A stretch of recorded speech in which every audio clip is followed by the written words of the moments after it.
စွမ်းအားရှင်ချဲစစ်စီဝင်တွေဖြစ်ကြပါလျက်နဲ့ဘာလို့အခြား၃ယောက်ကအသက်မကြီးပဲဘန်ဖိတ်ဖြစ်တယောက်တည်းပဲအိုမင်းရင်ရောသွားခဲ့ရတာလဲ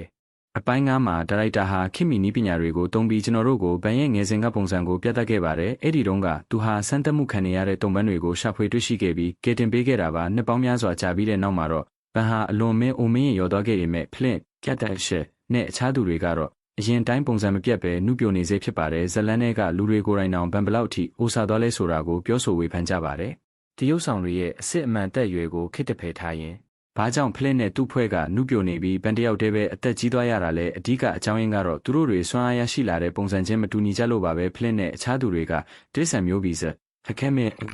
တွေကိုခနာကိုယ်ရဲ့တိုက်ရိုက်ထိုးသွင်းခြင်းခံခဲ့ရတာဖြစ်ပါတယ်စမ်းသက်ခန်းတွေကဖန်ပြွန်တွေထဲမှာရှိတဲ့တိရစ္ဆာန်တွေဟာလူခနာကိုယ်နဲ့တိုက်ရိုက်ချိတ်ဆက်ထားတာကိုတတိပြုမိကြမှာပါဒီလိုနည်းလမ်းနဲ့စွမ်းအားရယူတာဟာအလွန်မင်းမတည်ငြိမ်ပါဘူး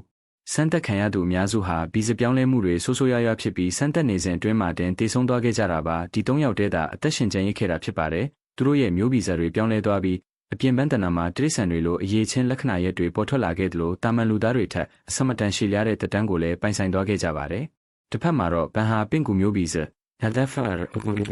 ကိုတွယ်ဝိုက်တော်နေနဲ့ရရှိခဲ့တာပါသူဟာဗီဇပြောင်းလဲနေတဲ့အဲ့ဒီတတဝါရဲ့ကြိုက်ခဲခြင်းကိုခံခဲ့ရတာကြောင့်အဲ့ဒီတတဝါမှာရှိတဲ့ပင့်ကူဗီဇထက်ပမာဏနည်းနည်းပဲရရှိခဲ့ပါတယ်ရိုးရိုးရှင်းရှင်းပြောရရင်ဘန်ရရှိခဲ့တဲ့ပင့်ကူဗီဇကရေရောထားသလိုမျိုးအားပြောတဲ့ပုံစံဖြစ်နေလို့ပါပဲဒါကြောင့်မို့လို့သူ့ရဲ့စွမ်းအားတွေကတည်ငြိမ်မှုရှိနေပေမဲ့လည်းတာမန်လူသားတယောက်လိုပဲပုံမှန်တိုင်းအိုမင်းရင်ရောသွားရခြင်းဖြစ်ပါတယ်ဒါတင်မကသေးပါဘူးဘန်ဟာအသက်ကြီးလာတာနဲ့အမျှသူ့ရဲ့စွမ်းအားတွေကလည်းတဖြည်းဖြည်းမိမိအားနည်းလာခဲ့ပါတယ်သူ့ရဲ့ခန္ဓာရည်စွမ်းအားတွေကတောက်လျှောက်ကျဆင်းလာခဲ့တာပါတိုက်ပွဲတော်များများမှာသူတကယ်ပဲရုန်းကန်နေရတာကိုတွေ့ရမှာပါနောက်ဆုံးသူ့ရဲ့အခြေခံအကျဆုံးဖြစ်တဲ့ပင့်ကူအင်ဂျိုပစ်လွတ်တဲ့အစွမ်းကပင်တခါတရံမှာအလုံးမလုံးတော့ပဲကြာရှုံးမှုတွေဖြစ်ပေါ်စေခဲ့ပါတော့တယ်